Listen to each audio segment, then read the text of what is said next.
Francis rapidly becoming known as the People's Pope. Yeah, he takes the bus, as we've reported here. He pays his own bills. Pope Francis is simply not interested in the power, wealth, influence aspect of the papacy at all. He gets up at 5 and he works till 10 p.m. So there's a kind of focus there that we admire, but if everybody was like that, the world would be horrible. The Renaissance popes did things very, very differently.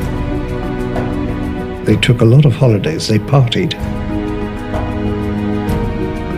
and they created beauty. But the beauty was paid for with sin.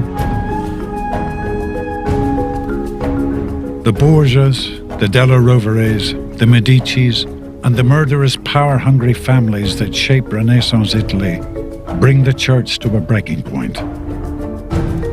By the end of the 16th century, their blind ambition, fierce loyalty, and frivolous spending has bankrupted the church financially and spiritually. What they did with power, it's obviously incompatible with the figure of Jesus in the Gospels. And yet, when you stand in front of Michelangelo's Pietà in the Vatican, or Raphael's frescoes, what do you say? Do you take a hammer to them? Or do you say they have nothing to do with Christianity?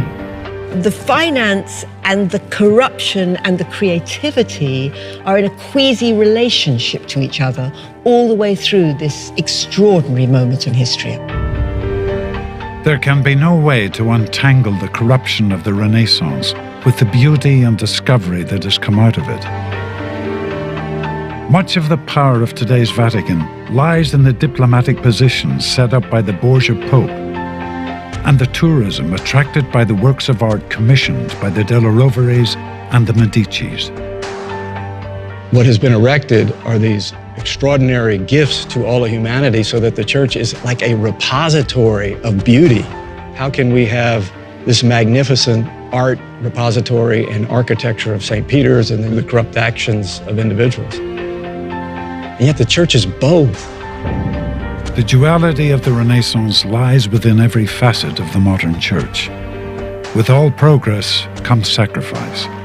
And despite the corruption of fallible men, the papacy remains divine.